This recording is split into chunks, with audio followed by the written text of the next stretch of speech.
પોરબંદરમાં વરસેલા અવિરત વરસાદને કારણે ઘેડ પંથક જળબંબાકાર બન્યો છે। ઘેડના જે ગામમાં ઇતિહાસમાં ક્યારેય પાણી નથી આવ્યું તેવું પાણી ગામમાં ફરી વળ્યું છે।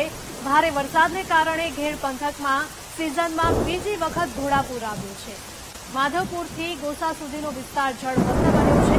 પૂરના કારણે 22 જેટલા ગામની હાલત કફોડી બની છે।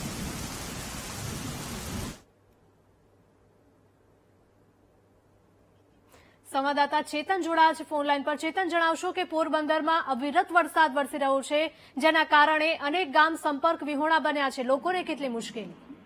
જી હિરલ, ચોખ્ખી વાત છે કે ઇતિહાસમાં ક્યારેય પાણી નથી આવ્યું તે પ્રમાણે પાણી ઘેડ પંથકમાં ફરી એકવાર આવ્યું છે।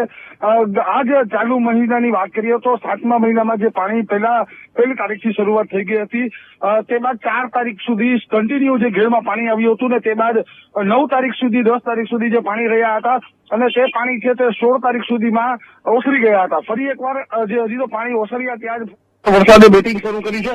જૂનાગઢ અને રાજકોટ જિલ્લાના ઉપલેટા સહિતના વિસ્તારોમાં જે વરસાદ હતો તે બાદ પોરબંદરમાં જે કહેવાય કે અતિ ભારે વરસાદ, જે ભારે મેં ખાંગા કર્યા હતા તે પ્રમાણેનો વરસાદ પડ્યો છે અને અત્યારે જે ઘેડ પંથકમાં વરસાદ ચાલુ છે તો ફરી એકવાર પૂરની સ્થિતિ છે તે નિર્માણ થઈ છે અને આવનારા સમયની અંદર જો વરસાદ નહીં રહે તો હજુ પણ ત્યાં ઘેડ પંથકની સ્થિતિ છે અતિ ગંભીર બનશે।